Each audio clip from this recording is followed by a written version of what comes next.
G. Parálisis de Bell. Figura 25.15. Aspecto de la cara después de una lesión de las fibras corticonucleares corticobulbares que se dirigen al núcleo del facial, A, en comparación con una lesión de la raíz del nervio facial, LIG. La X grande indica la localización de la lesión. En el lado ipsilateral de la lesión. El paciente no puede encogerse de hombros ni alzarlos, especialmente contra una resistencia, ni girar la cabeza alejándola del lado de la lesión, Fig. 25.11. Este hallazgo indica que las fibras corticonucleares se distribuyen principalmente al núcleo del accesorio ipsilateral. Debido a que los sistemas corticoespinal y corticonuclear discurren adyacentes, es frecuente que las lesiones de la cápsula interna o del mesencéfalo afecten a ambos. Por ejemplo, las arterias lentículo-estriadas irrigan partes de la rodilla y la mayor parte del brazo posterior de la cápsula interna, Fig. 25.44. Por eso la hemorragia de estos vasos en el lado derecho produce una hemiparesia espástica izquierda de las extremidades, lesión corticoespinal, 2, una parálisis facial central en el lado izquierdo, 3, una desviación de la úvula a la derecha con la fonación y 4, una desviación de la lengua a la izquierda al sacarla. Los tres últimos déficits son el resultado de la lesión de las fibras corticonucleares.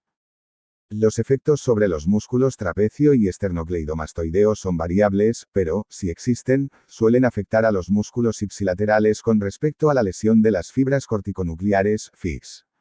25, 11, 25, 15 y 25, 17. Las lesiones que afectan o se localizan en cualquier nivel del tronco del encéfalo pueden producir diversas combinaciones de signos corticoespinales y corticonucleares, dependiendo del nivel del tronco y de la raíz craneal que se vea afectada, además de las fibras corticoespinales.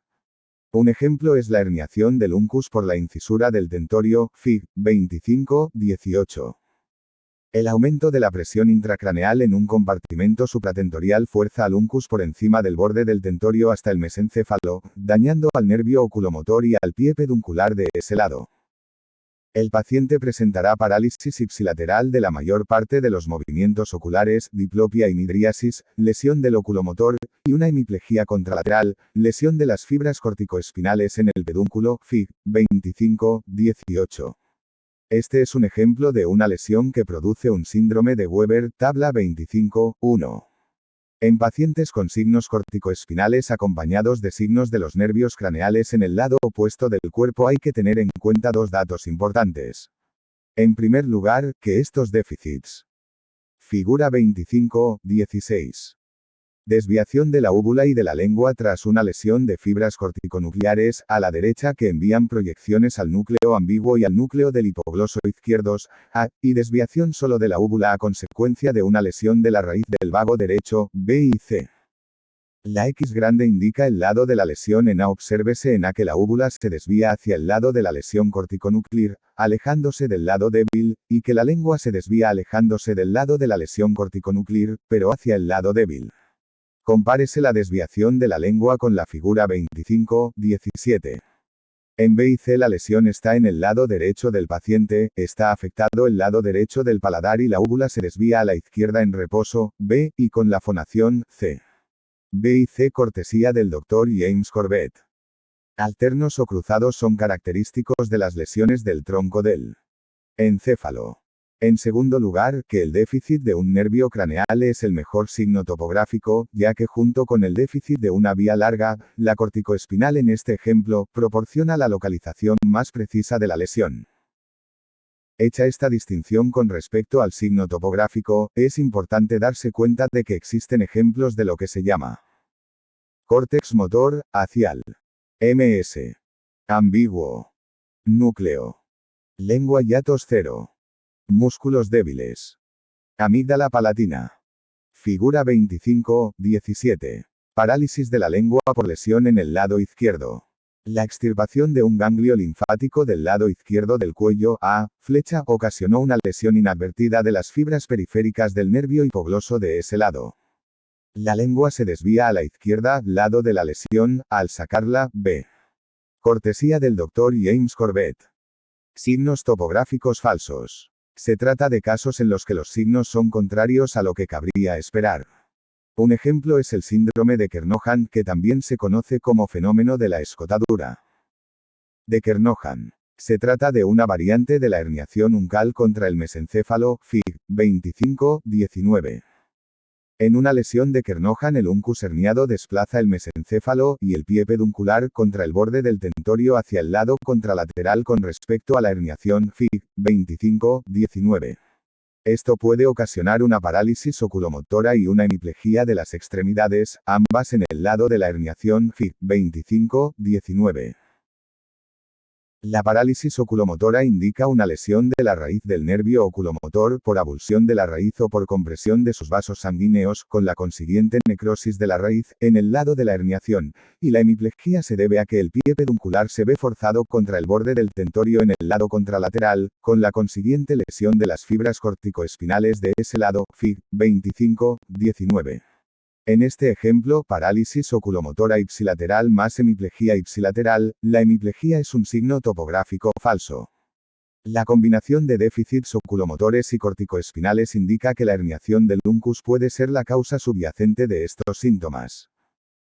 El síndrome de Kernohan ilustra un concepto general importante en relación con las lesiones de la fosa posterior que pueden afectar al tronco del encéfalo.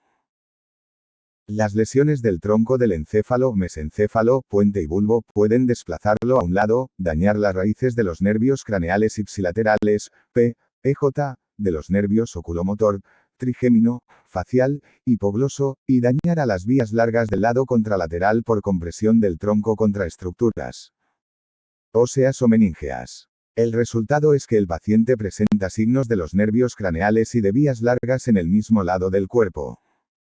Otros sistemas corticófugos. Sistema corticorrúbrico.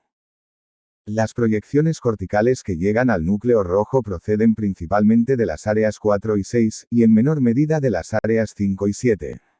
Tanto las neuronas grandes como las pequeñas del núcleo rojo reciben información corticorrúbrica ipsilateral. Aunque las neuronas. Derecha del paciente. Derecha del paciente. Nervio oculomotor dañado. Herniación del uncus contra el mesencéfalo. Lesión de fibras corticoespinales en el pedúnculo. Lesión de fibras corticoespinales y nervio oculomotor déficits. Ocufomotores o no lado derecho. Dolpadonte. Asterisco déficits corticoespinales, asterisco en el lado izquierdo del paciente. Pecas peduncular contra el tentorio. Efetoras. Corticoespinales dañadas. Nervio oculomotor dañado. Herniación del uncus contra el mesencéfalo. El mesencéfalo se desplaza hacia la derecha. Déficits oculomotores en el lado izquierdo del paciente. Figura 25-18.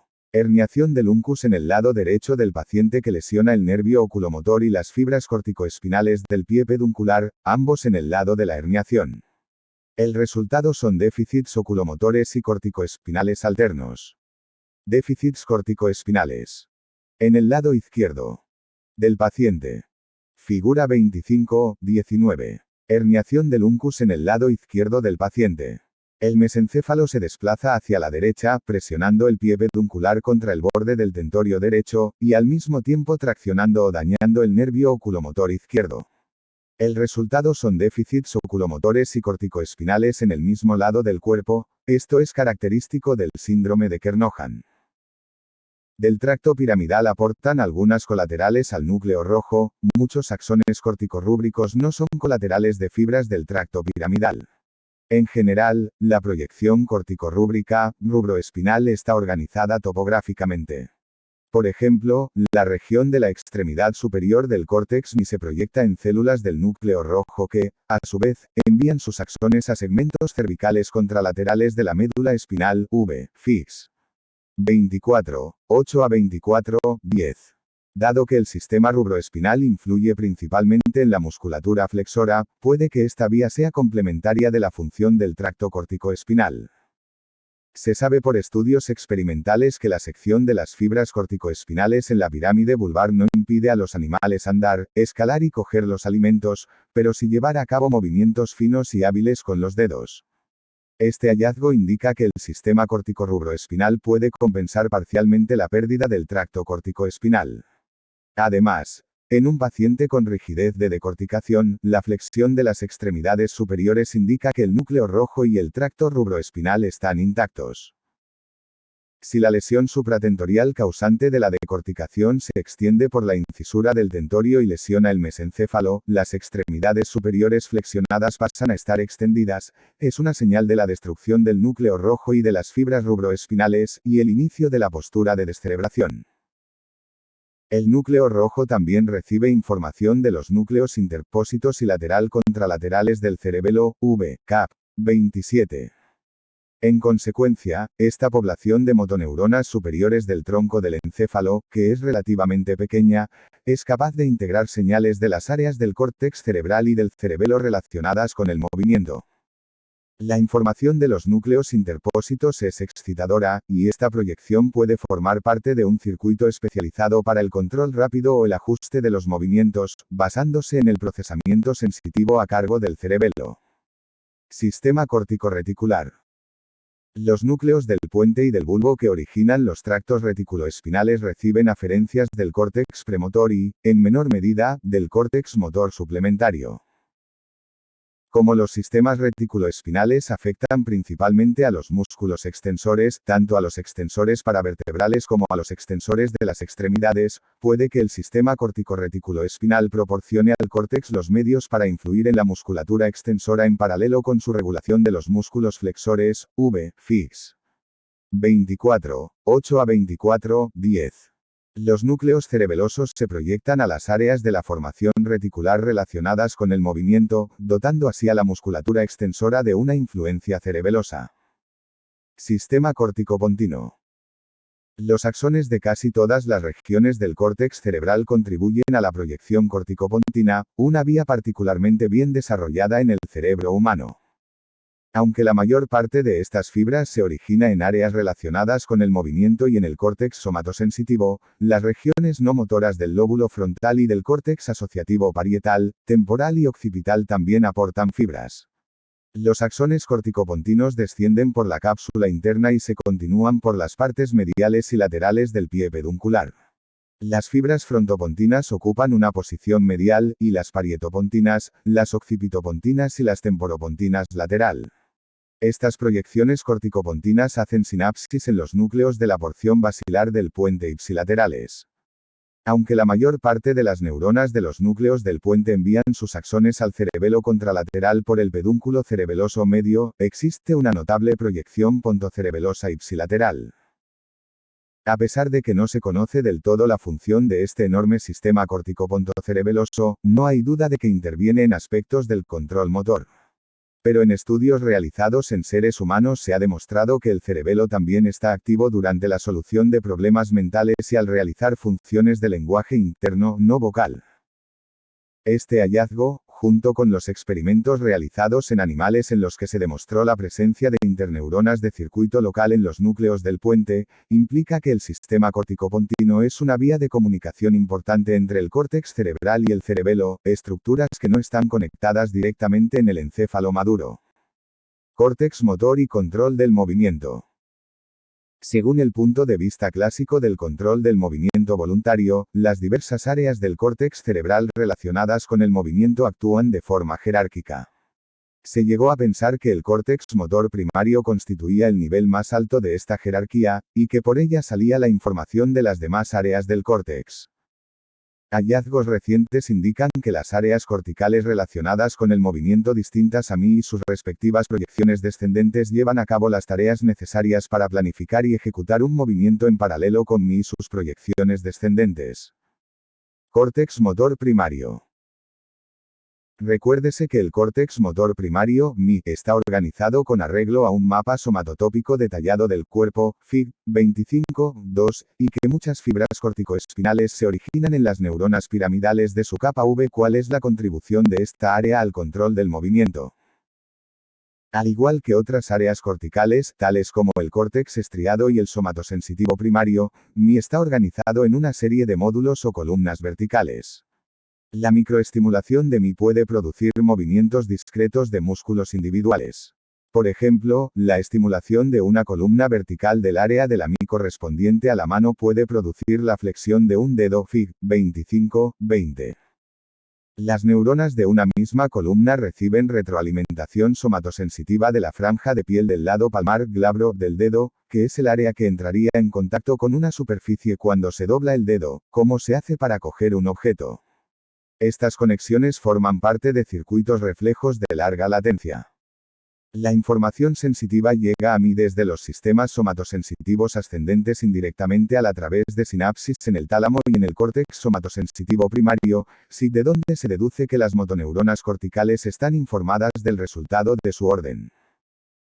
No obstante, se ha demostrado en estudios que muchos músculos, sobre todo los distales de la extremidad superior, están regulados por más de una localización cortical. A la inversa, muchas veces la microestimulación de un punto del córtex puede activar más de un músculo. Por tanto, puede que el concepto clásico de que una proyección discreta y organizada somatotópicamente a partir del área 4 es la principal responsable del control de los músculos individuales sea una simplificación excesiva. La actividad de las neuronas corticoespinales de MI también se puede modificar durante un movimiento. En experimentos realizados con primates no humanos, la implantación de microelectrodos en la capa V permitió identificar neuronas corticoespinales aisladas por su respuesta a la estimulación antidrómica de una pirámide vulvar. A estos monos se les había entrenado a realizar movimientos de flexión o de extensión de la muñeca a favor o en contra de un peso sujeto a la muñeca con un sistema de poleas. En estas condiciones se observó que las neuronas corticoespinales estaban activas un poco antes del movimiento, y que no se limitaban a codificar la flexión o la extensión, sino más bien la cantidad de fuerza necesaria para hacer el movimiento. Por ejemplo, si el peso se dispone de manera que se oponga al movimiento, el aumento del peso se equipara al incremento de la actividad de las neuronas corticoespinales, y viceversa, si el peso ayuda al movimiento, la tasa de descarga de las neuronas corticales disminuye. Otras poblaciones de neuronas corticales de MI codifican la dirección del movimiento. Cuando se entrena a un mono para mover una manivela hacia uno de varios objetivos dispuestos de manera concéntrica en torno a una localización inicial, la actividad de las neuronas corticales individuales varía con la dirección del movimiento requerido. Es decir, algunas neuronas descargan rápidamente por un movimiento en una dirección, pero permanecen en silencio si el movimiento es en el sentido opuesto. No obstante, esta sintonización direccional es bastante amplia, de forma que la mayor parte de las neuronas descargan en una dirección preferida y muestran una actividad menos vigorosa en relación con movimientos en otras direcciones. Córtex motor suplementario. El córtex motor suplementario ocupa la porción del área 6 de Brodmann que se encuentra en posición rostral con respecto a MI, cerca de la convexidad del hemisferio, y se extiende por la pared medial del hemisferio, en posición rostral con respecto al giro paracentral, Fig. 25-2. Contiene un mapa de la musculatura corporal completo, aunque con una organización menos precisa que la organización de MI. Recibe información del lóbulo parietal y se proyecta a MI y directamente a la formación reticular y a la médula espinal. La estimulación del córtex suplementario puede generar movimientos. Pero al contrario que los movimientos de un solo músculo que se provocan por estimulación de MI, en estos movimientos intervienen secuencias o grupos de músculos y orientan el cuerpo o las extremidades en el espacio. Además, se precisan estímulos de mayor intensidad para activar el córtex motor suplementario. En estas condiciones se pueden producir movimientos bilaterales de las manos o de las extremidades superiores. Mediante nuevas técnicas de imagen clínicas y experimentales se han obtenido nuevos datos importantes sobre la organización del córtex cerebral. Es especialmente el caso de la resonancia magnética funcional, RMF, que mide el aumento del flujo sanguíneo en áreas cerebrales específicas y permite visualizarlo. Cuando aumenta la actividad del cerebro, como ocurre durante la ejecución de una tarea específica, se incrementa el flujo sanguíneo en la región activada. Al mismo tiempo se observa la correspondiente disminución de la desoxihemoglobina regional. Como la desoxihemoglobina actúa como una sustancia paramagnética endógena, el área cortical en la que aumenta la actividad, y el flujo sanguíneo, presenta una reducción de la concentración de desoxihemoglobina, señal que la RMF interpreta como un aumento de actividad en esa región. Cuando un voluntario hizo una serie de movimientos de los dedos al azar, solo se observó aumento de la actividad neuronal en la región de mi correspondiente a la mano Fig. 25-21A. A continuación se pidió al sujeto que hiciera movimientos con varios dedos de la misma mano, pero con una secuencia específica. La actividad aumentó en el córtex motor suplementario y en la región de mi correspondiente a la mano Fig. 25-21B. Por último, se pidió al sujeto que ensayara mentalmente una secuencia específica de movimientos de los dedos. Figura 25-21. Los movimientos aleatorios realizados sin planificación previa y sin un orden concreto, ocasionan un aumento de la actividad solo en el área del córtex motor correspondiente a la mano. Cuando el movimiento se planifica y ejecuta con arreglo a una secuencia específica, B, se aprecia actividad en el córtex motor y en el suplementario. Si el movimiento se planifica y se ensaya sin llegar a realizarlo, C, solo se activa el córtex suplementario. Sin moverlos, y solo se observó aumento de actividad en el córtex suplementario, la región de mi correspondiente a la mano permaneció inactiva, Fig. 25-21C. Estos hallazgos indican que el córtex motor suplementario interviene en la organización o planificación de la secuencia de activación muscular necesaria para realizar un movimiento, mientras que el córtex motor se ocupa principalmente de llevarlo a cabo. Córtex premotor. El córtex premotor ocupa la porción del área 6 que se encuentra inmediatamente rostral con respecto a la parte anterolateral de mi Fig. 25-2. Al igual que el córtex motor suplementario, esta región contiene una representación somatotópica de la musculatura corporal completa pero organizada con menos precisión que la de mi. El córtex premotor recibe importantes aferencias de áreas sensitivas del córtex parietal y se proyecta a la médula espinal y a la formación reticular. De la formación reticular parten fibras reticuloespinales, que a su vez influyen en las motoneuronas medulares que inervan la musculatura paravertebral y de la extremidad proximal. En función de estas conexiones, el córtex premotor, al igual que el suplementario, interviene en la preparación del movimiento, es decir, organiza los ajustes posturales necesarios para realizar un movimiento. A fin de evaluar este concepto se entrenó a unos monos a mover una mano hasta un objetivo específico, que cambiaba de una prueba a otra. Primero se le daba una instrucción sobre el objeto que debía coger, y a continuación se le presentaba una señal de adelante para que realizara el movimiento real. Los registros de la actividad celular pusieron de manifiesto que las neuronas premotoras solo estuvieron activas durante el intervalo entre la presentación de la instrucción y la señal de adelante. El córtex premotor presenta su máxima actividad en la dirección del control de los músculos proximales de las extremidades que se utilizan para posicionar el brazo para las tareas de movimiento o, en términos más generales, para orientar el cuerpo para el movimiento. Derecho de autor. ELSEVIER. FOTCOPIARSIN. AUTORIZACION. ESUN. DELITO. Córtex parietal posterior. Las regiones motoras del córtex parietal posterior comprenden las áreas 5 y 7 de Brodmann, que ocupan la mayor parte del lobulillo parietal superior, Fig. 25-2. Estas llevan a cabo parte de los cálculos de fondo, necesarios para realizar movimientos en el espacio.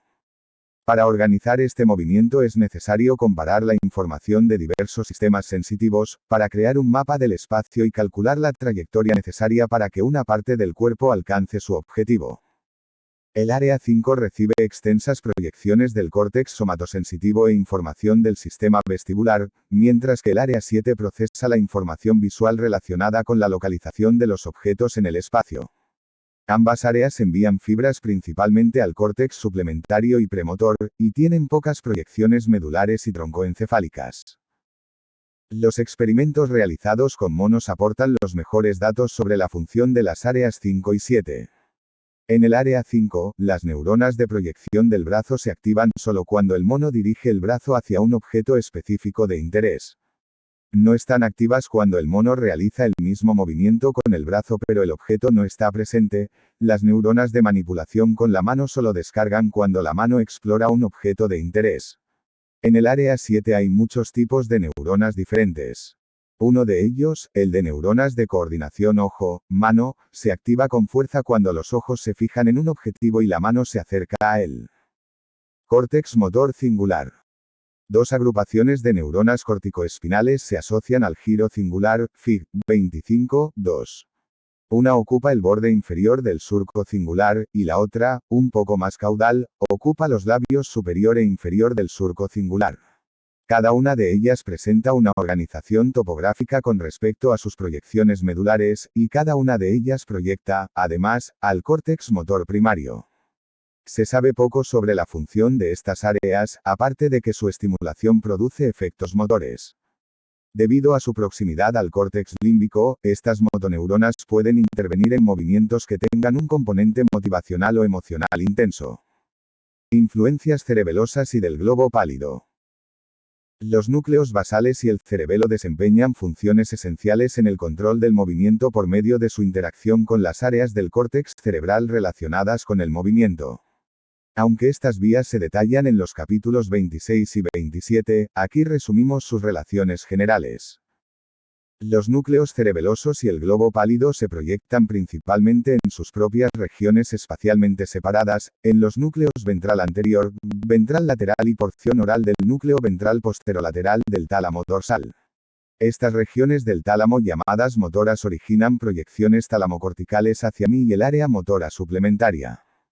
Las zonas talámicas que reciben aferencias del globo pálido se proyectan principalmente al córtex motor suplementario, y las zonas talámicas que las reciben del cerebelo se proyectan a mí.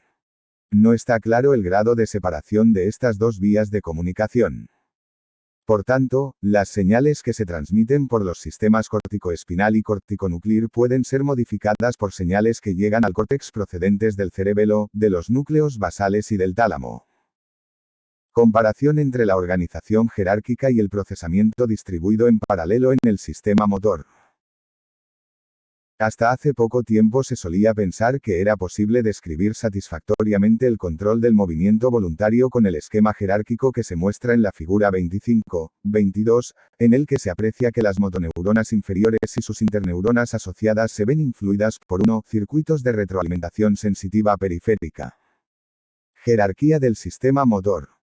Figura 25.22. Organización jerárquica del sistema motor. Los datos indican que las conexiones directas entre los diferentes centros del tronco del encéfalo y del córtex con la médula, que actúan como un conjunto de sistemas, pueden ser más importantes de lo que se pensaba, y que la organización jerárquica quizá lo sea menos. Segmentaria. Dos sistemas troncoencefálico, medulares descendentes modulados por el córtex cerebral y 3, el sistema corticoespinal. Además, las áreas motoras del córtex presentan una organización jerárquica, de forma que la información de salida del sistema corticoespinal está regulada y modulada por áreas motoras de orden superior. Cuando se desea hacer un movimiento voluntario, las áreas motoras de orden superior combinan sus esfuerzos para organizado e informan a mí, que a continuación lo ejecuta informando al aparato motor medular, directa o indirectamente, por medio de los sistemas troncoencefálico, medulares, Fig. 25.22. No obstante, un nuevo análisis de los orígenes del tracto corticoespinal indica que las fibras que se originan en células situadas fuera de mí son más de las que se pensaba. Además, los circuitos que unen los núcleos basales, el tálamo y las regiones corticales motoras se encuentran separados en cierta medida de las vías que unen el cerebelo, el tálamo y las áreas corticales motoras. Estas observaciones han llevado a una hipótesis, aún en desarrollo, según la cual el control del sistema motor se logra mediante una serie de sistemas paralelos formados por proyecciones corticales descendentes organizadas somatotópicamente, que conectan de forma más directa las diversas áreas del córtex relacionadas con el movimiento y los circuitos motores medulares. Aquí se incluyen las proyecciones medulares que se originan en las denominadas regiones motoras de orden superior, como las áreas premotora y motora suplementaria. El concepto es que cada vía cortical descendente aporta su propio elemento o serie de elementos al control del movimiento. Esta idea está respaldada por el hecho de que la estimulación en diferentes zonas del córtex puede provocar movimientos de los mismos músculos o grupos de músculos, pero las características del movimiento son diferentes y dependen del punto de estimulación. Bibliografía e información complementaria.